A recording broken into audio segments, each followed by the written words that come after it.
Abram suas Bíblias, por favor, em Atos dos Apóstolos, o capítulo de número 27. Esta é uma narrativa relacionada com a viagem do apóstolo Paulo de Cesareia, na Palestina, no litoral do Mediterrâneo, próximo ali de Jerusalém, até Roma. Mas o capítulo 27 é um capítulo dedicado a apenas uma parte do percurso. Os escritores, você deve ler esse capítulo várias vezes na sua casa, porque ele é cheio de detalhes, mas ele não é contado sob a ótica de um marinheiro, nem de uma pessoa experimentada no mar. Ele é contado a partir de um médico que acompanha o apóstolo Paulo. Você já resolveu o meu problema? Você é um abençoado. E passa lá, não? Tá bom. Vai passar aqui? Vai. Eu achei melhor, meus irmãos, quando fosse falar deste capítulo, os outros pastores aqui são mais hábeis do que eu, mas eu achei melhor a gente olhar o mapa, exatamente porque a viagem do apóstolo Paulo é uma viagem que parece tirar absolutamente o propósito de tudo quanto Deus tinha dito a ele, porque é uma viagem tão difícil, é uma viagem tão negativa, é uma viagem tão complexa. Aquela tempestade em que Jesus estava e repreendeu o vento é quase nada perto da tempestade enfrentada pelo apóstolo Paulo. Eu queria orientá-los a ler a palavra de Deus, o capítulo inteiro na sua casa. Nós vamos ler apenas algumas partes por causa do nosso tempo, mas eu queria lembrá-los que a ideia básica de todo este capítulo é que Deus está no comando. Deus está no comando de todas as coisas. Nós acabamos de cantar isto, nós acabamos de falar com o Senhor a respeito de que Ele tem voz de comando sobre todas as coisas, e nós precisamos constantemente nos acostumar com esta ideia. Deus está no comando. A história não está existindo simplesmente por existir. A história humana, a atitude de todos os seres humanos em todas as partes do planeta estão fazendo com que o Senhor Jesus Cristo seja centralizado na história. Isso está escrito em Efésios, do capítulo 1.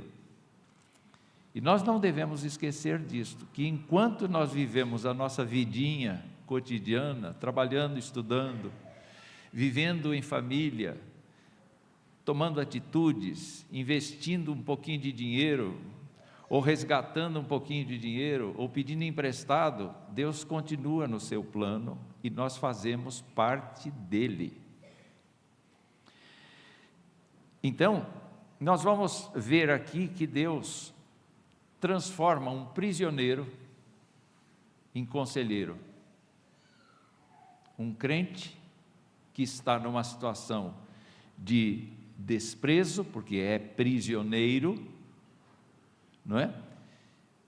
Numa pessoa que vai praticamente comandar o navio inteiro.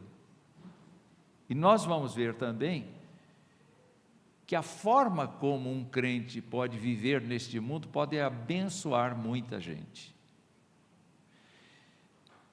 Vamos lá. Eu quero começar lembrando para vocês o que aconteceu cerca de 30 anos antes. Paulo certamente não estava no grupo das pessoas que se reuniram com Jesus quando Jesus começou a subir aos céus. Porque o recado do Senhor Jesus Cristo foi eu tenho agora toda a autoridade nos céus e na terra. Nós começamos celebrando hoje o fato do Senhor Jesus Cristo ser o Senhor de todas as coisas. E Jesus Cristo, gente, não é o Cristo que está pendurado na cruz, na parede de um hospital, se é que ainda existe isso.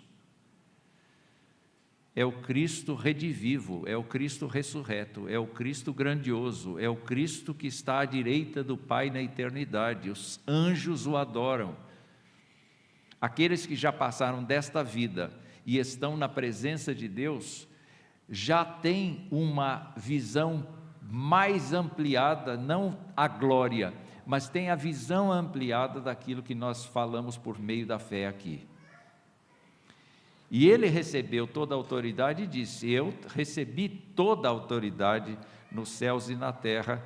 E eu lembrei exatamente disso, que Jesus livrou seus discípulos do furor das tempestades. Era um homem como a gente, respirava, comia, dormia, descansava, trabalhava. No entanto, falava com o vento, e o vento parava.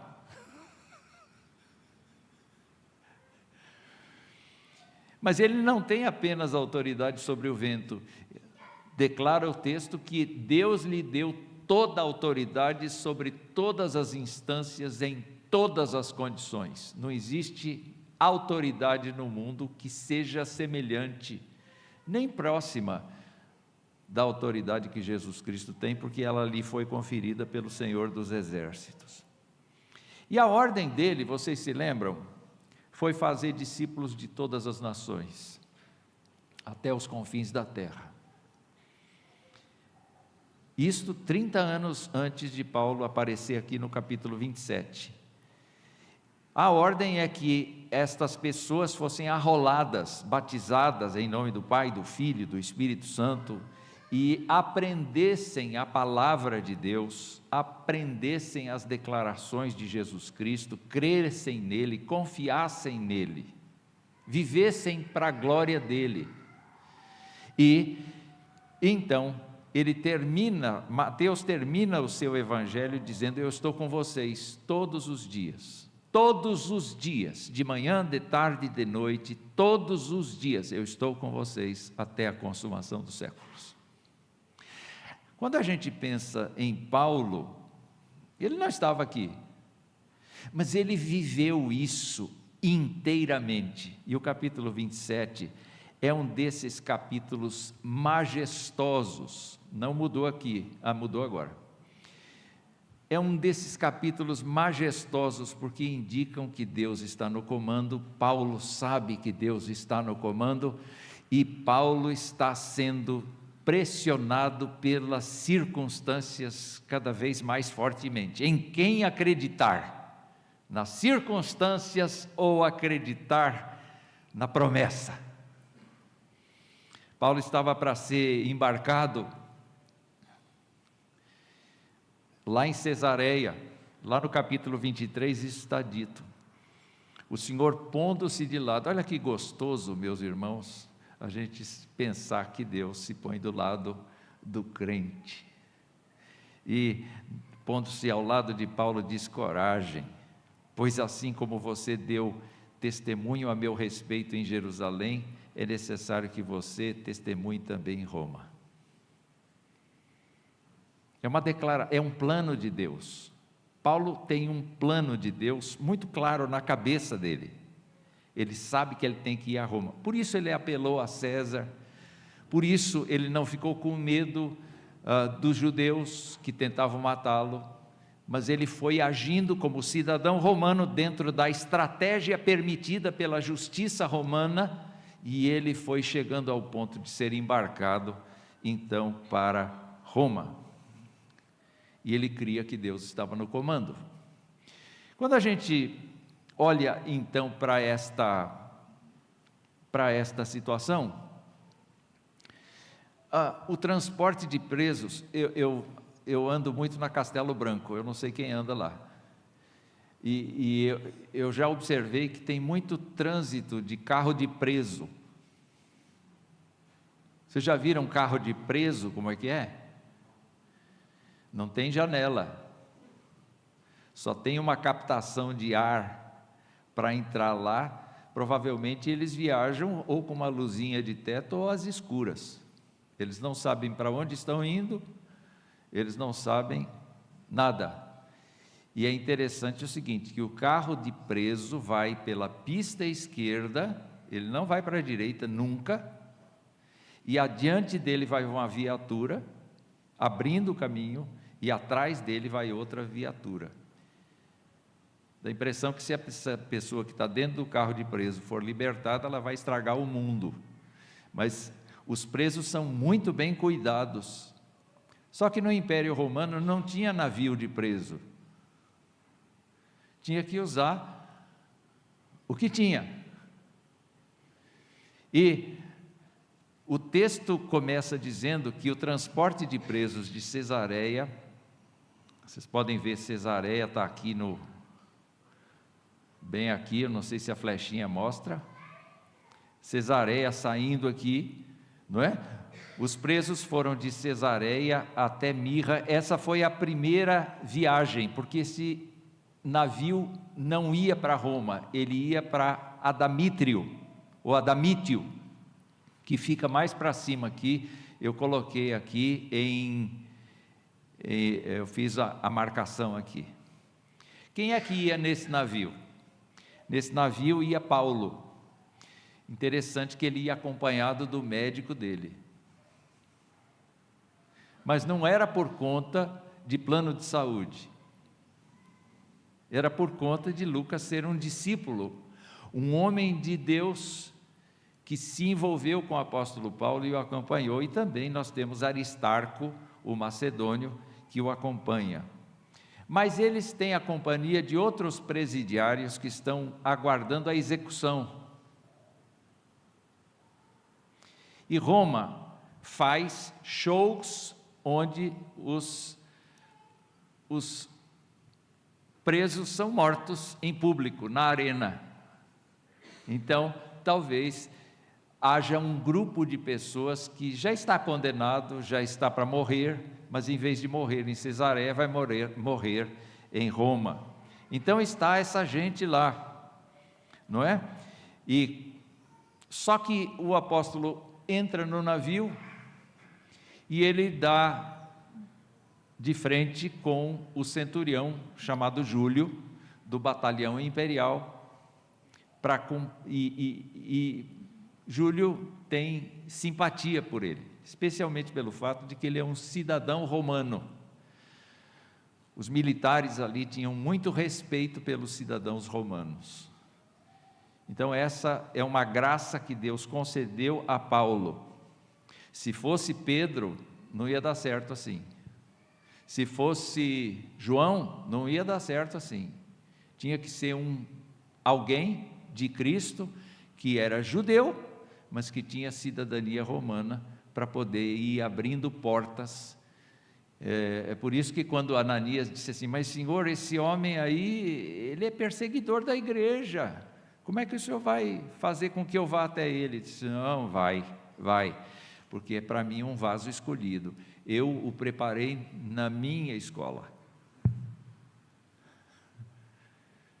Eu preparei na minha escola. Ele não sabia de mim direito. Ele tinha a religião dele, ele lutava pelos direitos da religião dele, mas ele não me conhecia. Ele vai ver quanto custa me conhecer.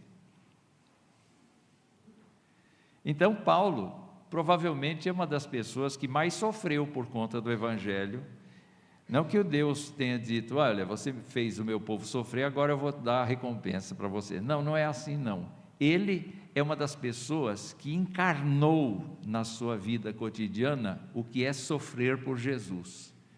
Ele chegou a dizer, eu estou crucificado com Cristo. E a vida que eu agora vivo na fé do Filho de Deus. Quer dizer, ele incorporou o cristianismo e a vida de Cristo na vida dele. E quando ele sofria, ele se alegrava por ser considerado digno de sofrer por Jesus. Não é interessante? Não é uma contracultura para o nosso cristianismo de hoje? Não é? Que a gente quer o céu, mas não quer o sofrimento.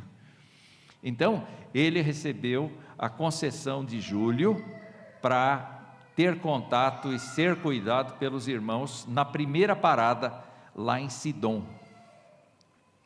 Mas, meus irmãos, Deus não disse que ia levá-lo para Roma? A viagem não andava. A viagem não andava, porque havia um vento contrário que indicava uma viagem muito turbulenta. Embora Paulo saiba que chegará a Roma por conta da revelação do Senhor, Atos 23, todavia aproxima-se o inverno. Essa época de meio de setembro até dezembro é uma época difícil de navegar, e os romanos não gostavam de navegar nessa época, porque eles sabiam que havia muito vento, muita tempestade, e eles saíram atrasados de Cesareia. Eles saíram atrasados de Cesareia e eles já entraram assim num período de muita dificuldade. Por exemplo, essa calmaria para ir de Sidom até Mirra, fala-se que eles levaram 10 dias mais ou menos, e é uma distância relativamente pequena, não é para tanto tempo. Entretanto, o vento contrário fez com que eles circundassem a ilha de Cipros, né, como está aqui no nosso mapa, e eles então começaram a sentir o clima instável e os perigos do mar. Quando chegaram em Mirra, então o navio ia subir para Adramítio, e o comandante trocou de navio, a troca por uma embarcação maior em Mirra, porque essa tinha vindo de Alexandria, que está aqui, bem aqui embaixo, não sei se dá para ver aqui, bem embaixo aqui, Alexandria, o navio foi para lá, e de lá ia seguir para Roma, cheia de trigo, porque os romanos levavam trigo de Alexandria. Então o navio estava abarrotado de trigo.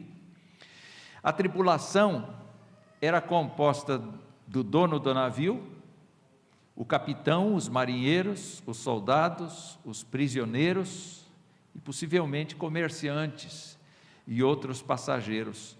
Lucas fala de 276 pessoas, é mais gente do que tem aqui hoje.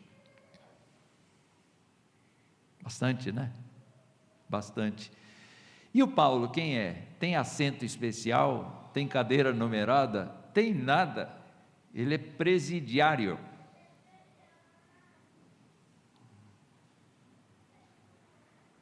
Se nós fizéssemos esse julgamento prévio, a gente teria medo dele. Quem são esses que estão entrando aí acorrentados? Inclusive Paulo. Eles são bandidos, eles são criminosos, eles estão sob sentença de morte, eles estão sendo julgados. Então, você pode imaginar? Pode? Está viajando dentro do barco? Está vendo? Então Paulo estava ali, e Paulo era um homem de Deus. O texto nos mostra que o vento contrário é constante e impede a viagem mais curta. A viagem mais curta seria mais ou menos isso.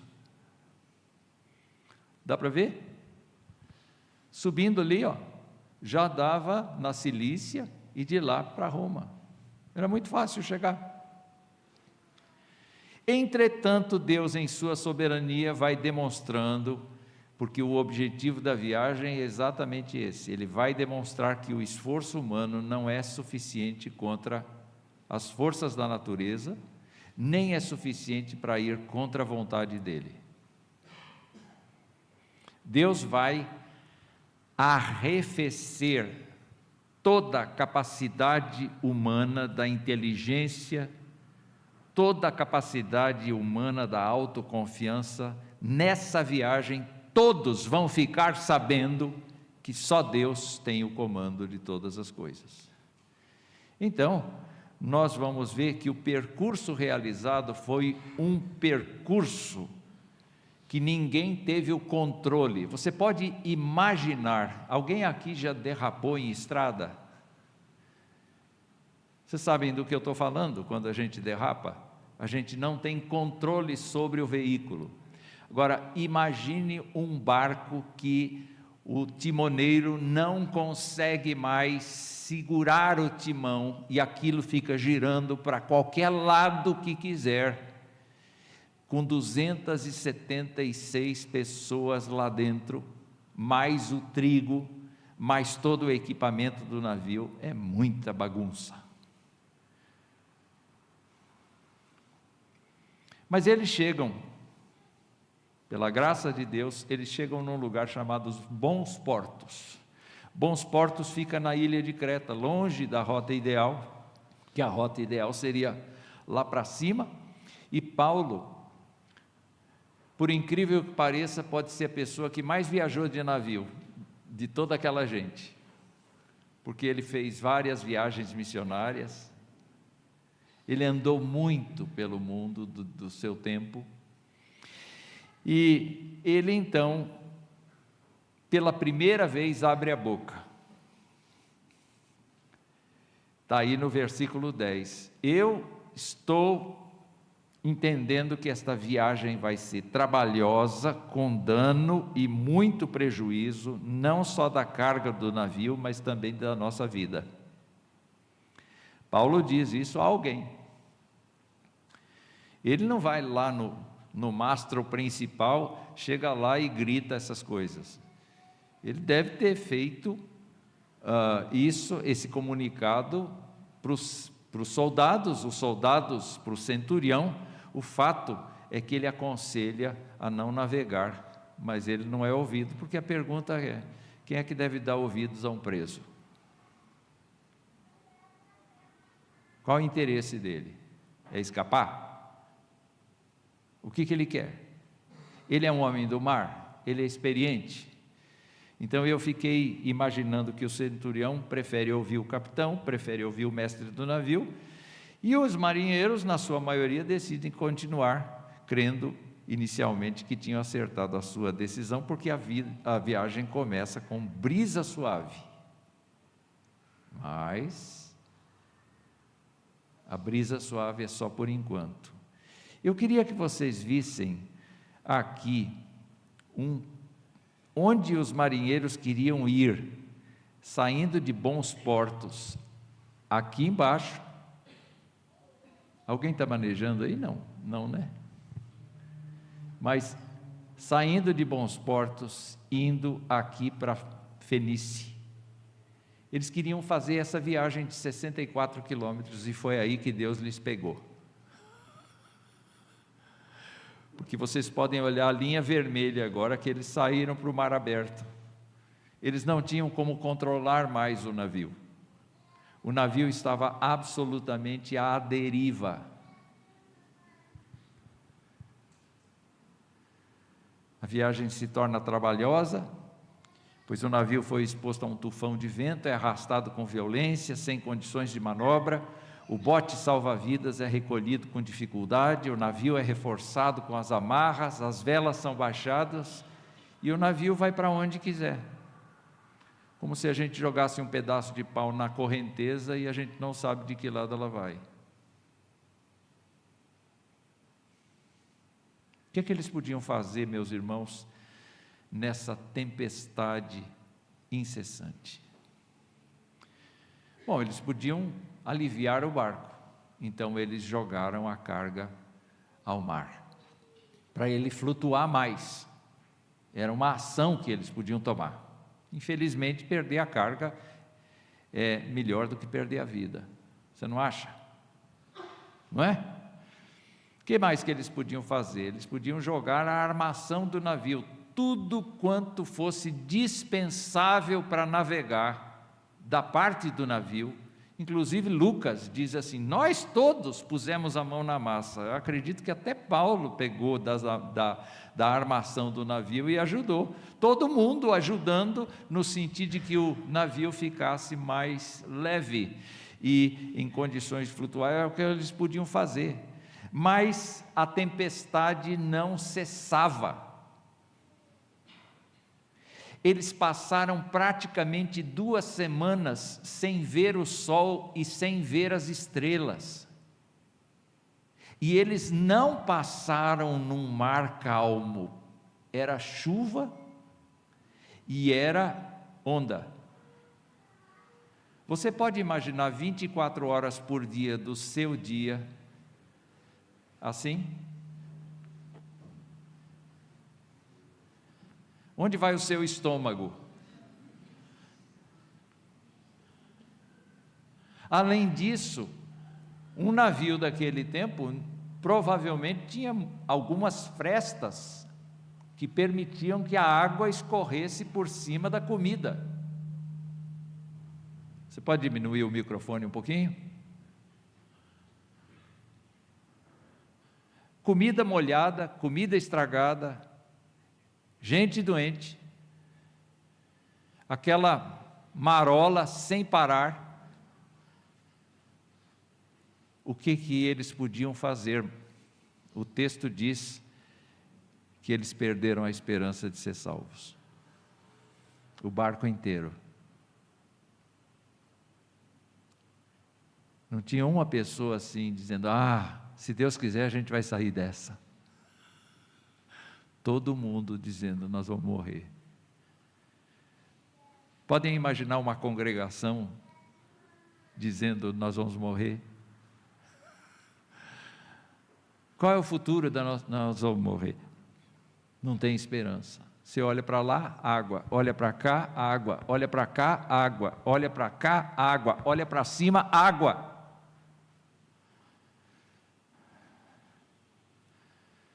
E Paulo tem na cabeça o seguinte, você vai falar com César.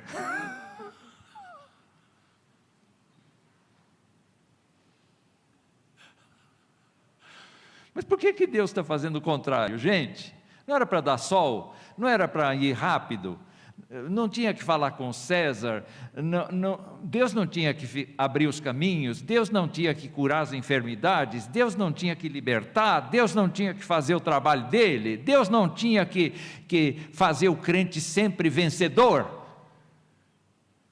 Não é isso que a gente prega? Não é isso que a gente vive ouvindo por aí? Você não será jamais derrotado. O que é isso aqui? Por que Deus está agindo desse jeito? Porque Deus está fazendo todo mundo enxergar o seu próprio tamanho. Quando a gente lê Isaías, a gente fica escandalizado. Porque Deus diz para o profeta, quem são vocês? Quem são as nações? As nações são como um pingo d'água que cai de um balde.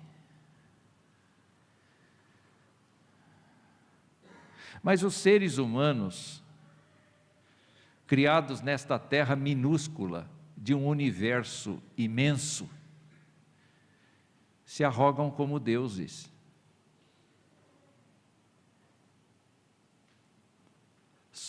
Eu diria que só aqueles 3 se reuniam para orar.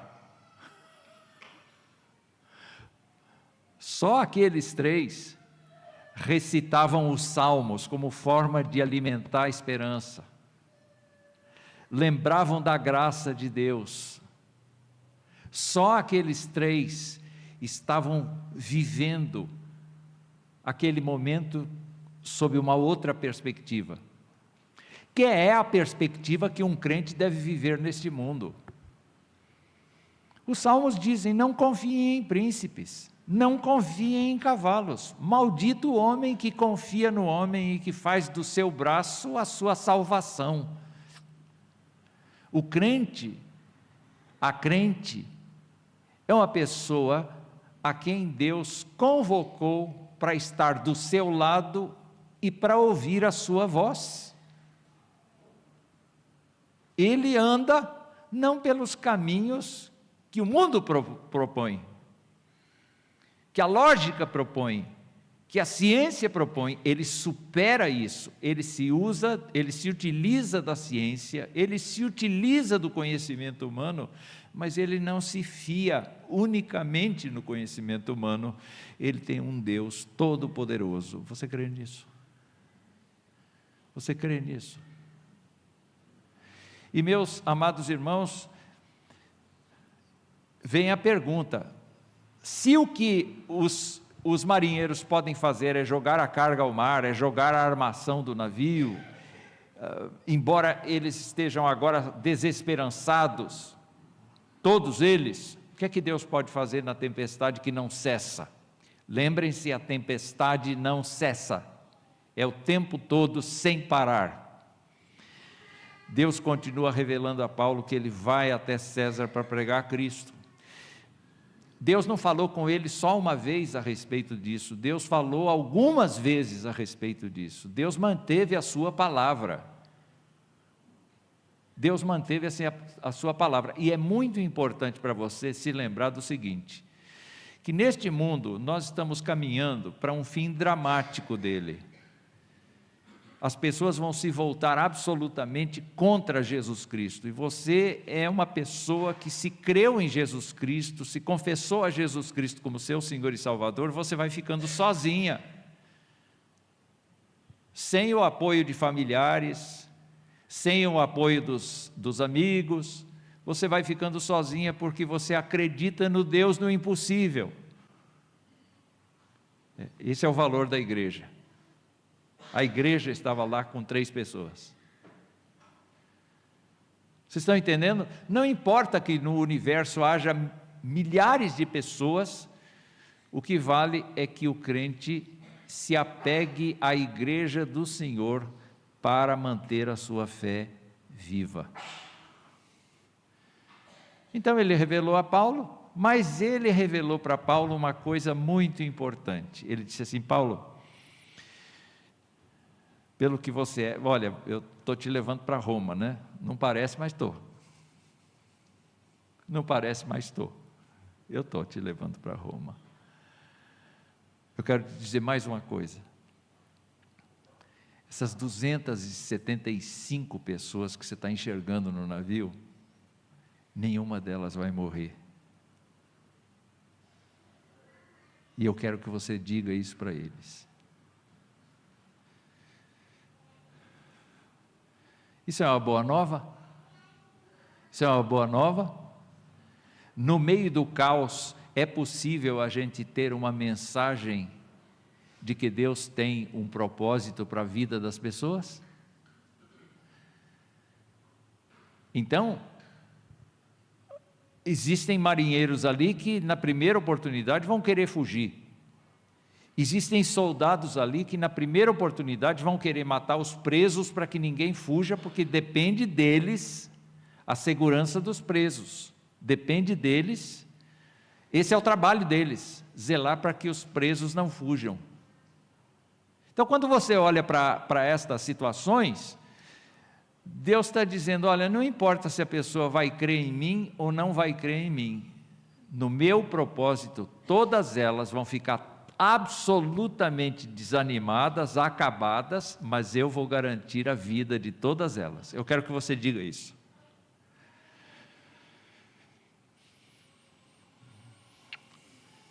E Paulo faz isso.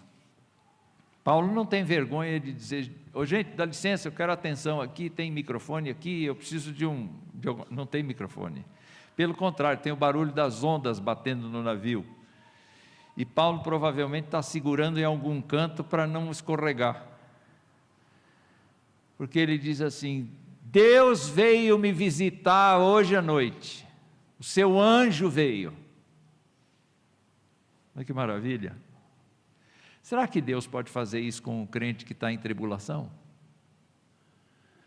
Será que o crente pode ser abençoado com esse consolo do Senhor?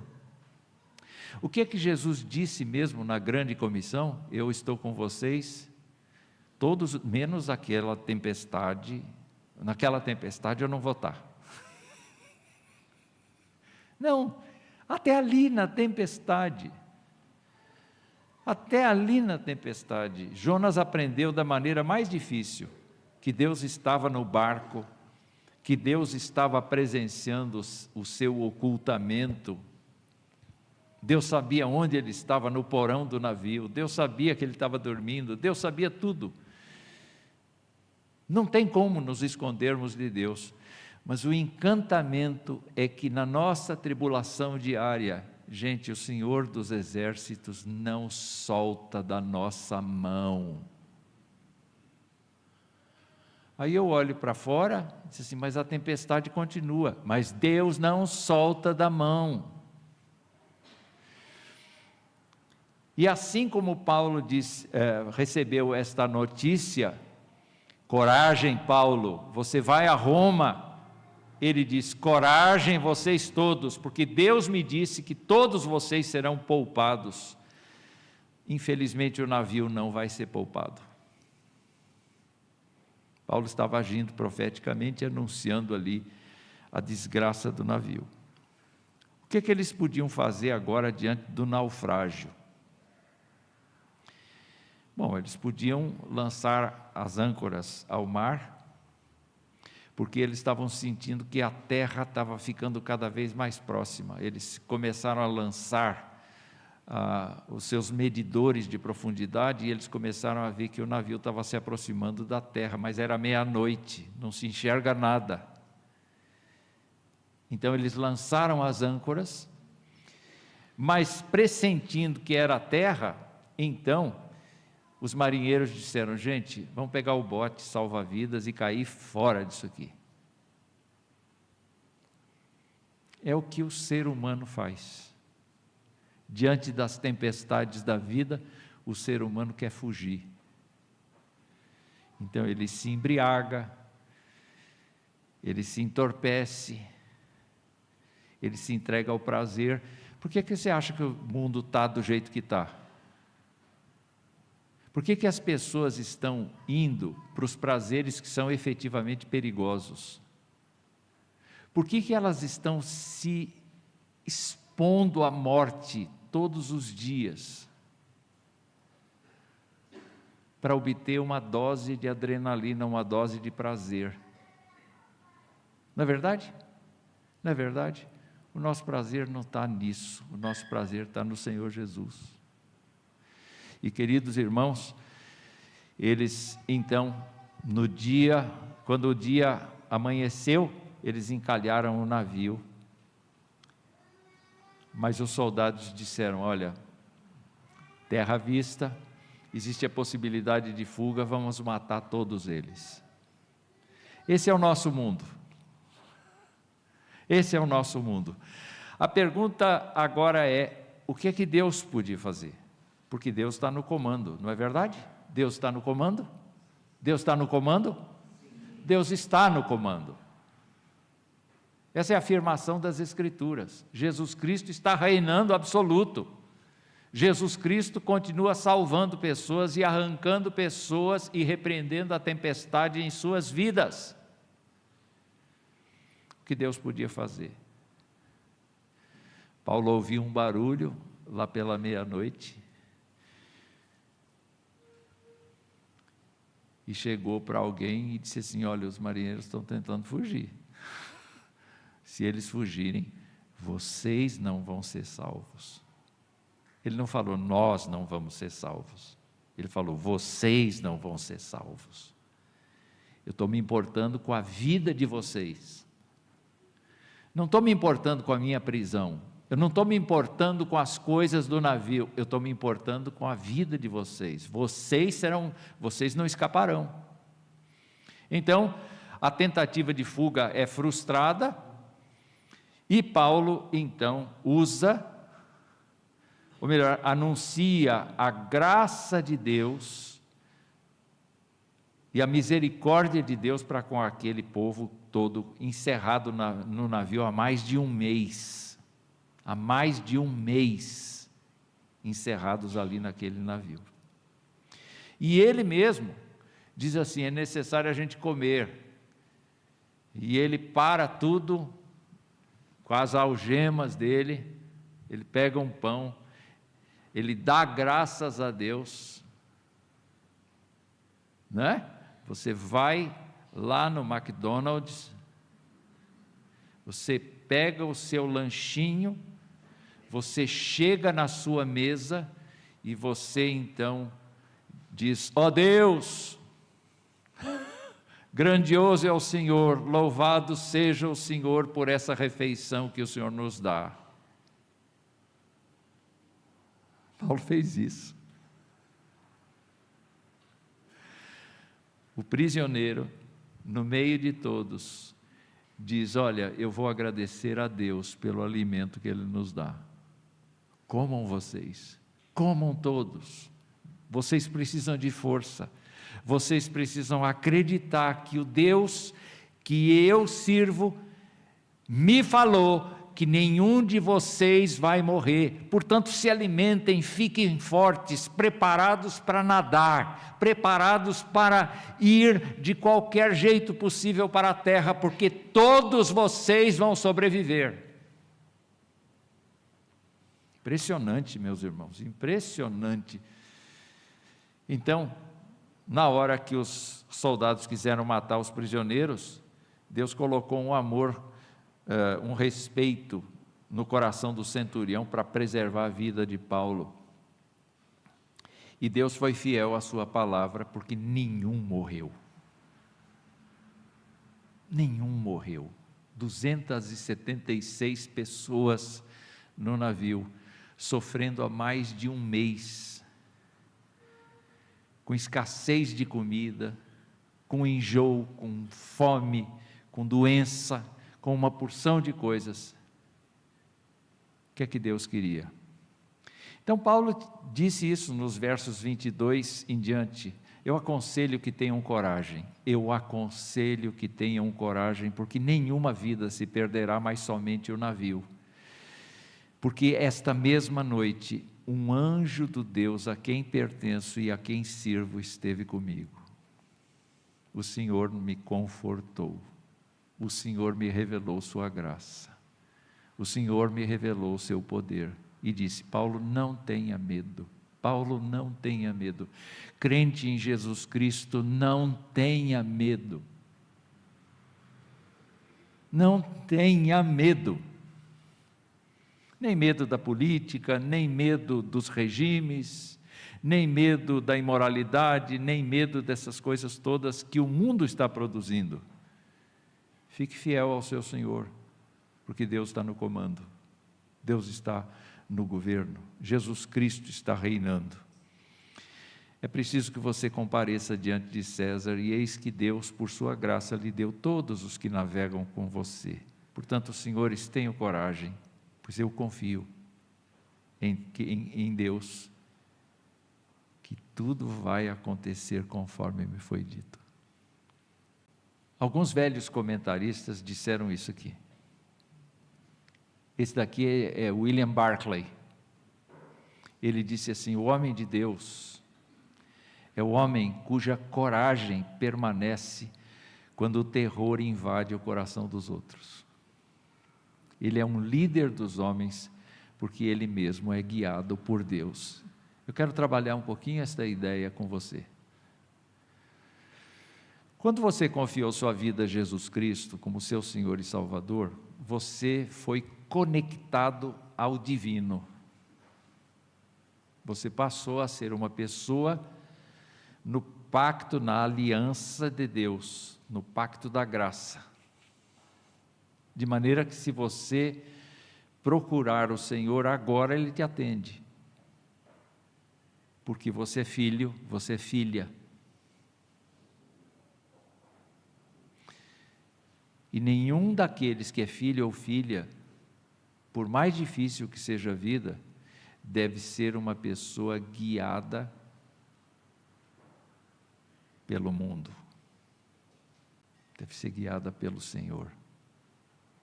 Isso com muita oração, com muita obediência à palavra, com muita confissão da sua fé em Jesus Cristo. Sabe por quê? Porque na hora que todo mundo estiver petrificado de horror, você está seguro na mão do Senhor. E você é capaz de abençoar pessoas. Uma outra coisa que William Barclay fala: as pessoas mais úteis do mundo são aquelas que, sendo elas mesmas corajosas, ajudam outros a serem corajosos.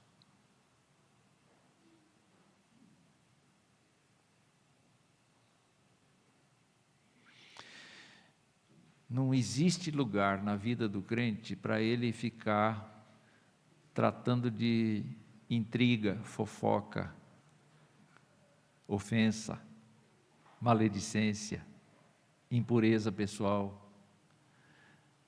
Pelo contrário, o próprio apóstolo Paulo, falando nas suas cartas, ele adverte os crentes de que os crentes agora são nascidos de novo e eles são para ter uma vida corajosa.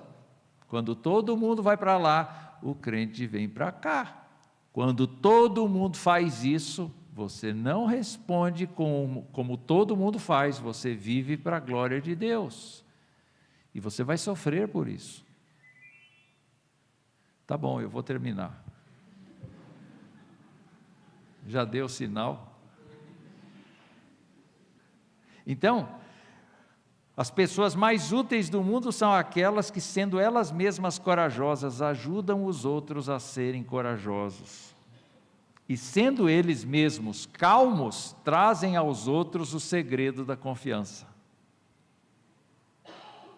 Paulo era como essas pessoas, e todos os seguidores de Jesus devem ser firmes quando os outros estão em turbulência, porque Deus está no comando. Nós não podemos perder isto de vista. O nosso Deus faz tudo o que lhe agrada. O nosso Deus está no comando. A vontade de Deus é boa, perfeita e agradável. Ainda que Ele nos faça navegar em águas muito profundas, muito doídas, muito difíceis, muito fortes contra nós. Ainda que Ele permita que muitas tribulações, enfermidades e muitas outras coisas nos sobrevenham, Deus está no comando. E Ele diz: eu tenho um plano para a sua vida, e você deve confiar em mim, e você deve confiar em mim. Mais uma citação aqui, agora do Erdmann, que fez esse comentário grande aqui. Muitas vezes os seguidores de Cristo passaram pela experiência de Paulo e em um tempo de tempestade e perigo, receberam a certeza da presença, do poder e da proteção do seu Senhor.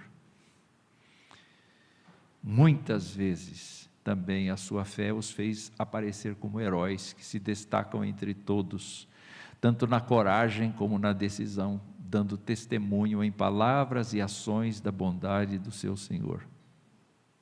Muitas vezes também, quando a causa de Cristo foi ameaçada, descobriu-se que nas mesmas tempestades e tormentas, a mão de Deus está no leme, e que o propósito divino de levar o Evangelho a todo mundo e a toda criatura é cumprido. O que Jesus falou mesmo? Toda a autoridade me foi dada no céu e na terra. Então vão, preguem o Evangelho a toda criatura. Ensinem aquilo que eu lhes dei. Batizem essas pessoas em nome do Pai, do Filho e do Espírito Santo. E eu vou estar com vocês todos os dias até a consumação dos séculos. Meus irmãos, nós fomos comprados da nossa condição de pecadores para sermos servos de Jesus.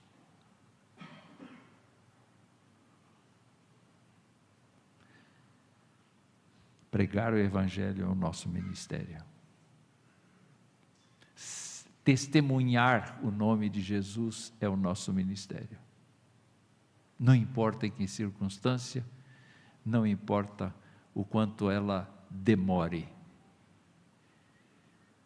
Deus está no comando. Baixe a sua cabeça. Deixa o Senhor comandar a sua vida. Deixa o Senhor entrar no seu coração, se você ainda não aceitou Jesus como seu Senhor e Salvador. Se você estivesse naquele navio,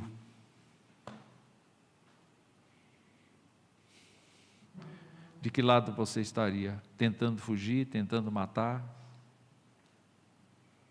Orando e recebendo a presença de Deus?